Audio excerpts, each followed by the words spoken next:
Adele's parents were furious with her for bringing home an old piano gifted to her by an unknown older woman. Her dad decided to sell it to the thrift store, but one day, she found a mysterious wooden box jammed inside the piano and froze after opening it. 12-year-old Adele was the eldest of 5 children to poor parents. Her dad, John Woods, worked as a carpenter after switching several jobs, while her mom, Lily, ran the household. Being the eldest, Adele was given more liberty than her younger brothers, but that also meant she had to help with minor chores when needed just because she was the older child. Adele never had a rosy childhood growing up, and she often wished she lived a beautiful life like her friends. Her parents struggled to make ends meet, so she felt lucky they sent her to school. One day on her way home, Adele slowed down after hearing strange noises from the street corner. "Wow, it's beautiful." She approached a small art school that taught children and aspiring musicians. Adele peeked through the glass window, staring at the young men playing various musical instruments. She wished she could get in there and play an instrument, but she needed to be a music student and her parents couldn't afford to send her there.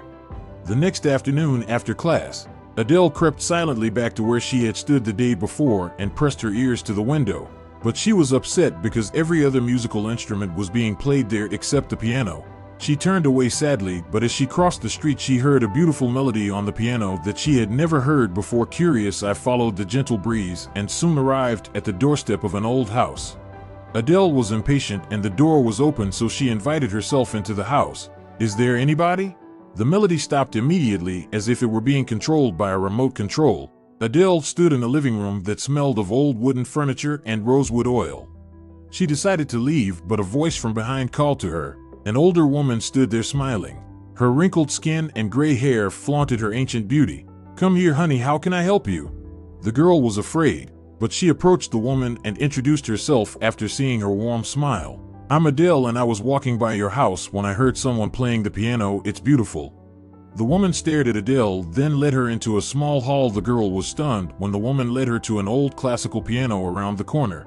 Adele was curious and kindly asked the woman who played this song. "Mrs. Lauren Cooper has been playing the piano for a while, my dear." Adele wanted to meet the pianist and asked her if she could take her at that moment. Mrs. Cooper sat down on the chair and began to play.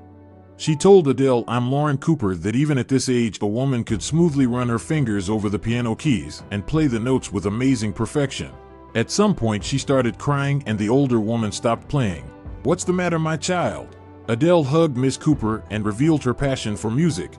Adele said, crying, "I would do anything for a piano like this, but it would cost my parents their lives to bring one home." The elderly woman told Adele that an old friend had given her the instrument several decades ago, and that old age demands more of it, and that she will leave this house to live with her son, but I will be more than happy to give it to you, this piano, on one condition. The girl was stunned and could not believe her ears when Mrs. Cooper told her that she would give her the precious piano. She jumped for joy, but the older woman intervened and explained the situation to her. "I'll let you have it only if you promise me to keep it no matter what." Adele cried in delight and promised Mrs. Cooper, "I promise. Trust me, Grandma." A few days later, Adele's parents were shocked to see movers outside their house. "What is going on, and why are they bringing a piano inside?"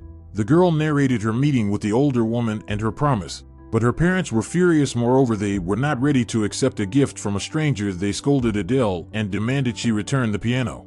One day, half of the keys from the middle section stopped playing. They were jammed, and Adele brought a repairman home to fix it. "I'm not giving a penny to fix that rubbish," John yelled. He was furious and wanted to get rid of the instrument. "I'll discard it at the thrift store." Just then, the repairman opened the piano's wooden cover and found a box beneath it. Adele was stunned and realized that a small wooden casket had jammed the keys. The instrument was fixed, but something about the box baffled Adele. She tried opening it, but it was locked. Then she opened the piano's lid again and looked deep inside to see if there was something like a key for the box. "I found the key." She opened the wooden chest and was stunned after seeing a stone-encrusted brooch. It looked precious and rare. Beneath the ornament lay a note, reading, "This piano brings luck to its keeper, and now it shall immerse you in riches until you keep your promise." Adele froze in shock. She showed what she found to her parents, and they were stunned too. They began dreaming of how their lives would change overnight. But Adele immediately put the brooch back into the box and locked it up. Then she hurried to the older woman's house to return it. "House for sale." She was in shock when she saw the sign outside Mrs. Cooper's home. She inquired with the neighbors and found out that Mrs. Cooper had already moved to her son's house in a different country. Adele returned home and reflected on Mrs. Cooper's words and the note she found. She realized that luck favored her and would continue as long as she kept the piano in her house. She allowed her parents to pawn the brooch, and to their surprise, it fetched them over $1 million, changing their lives for good in such a short time. They refurbished their house and stacked abundant groceries, and John even started his own woodworks business. Several months later, the family saved enough money and retrieved the brooch. Adele put it back into the wooden chest and locked it in her almirah.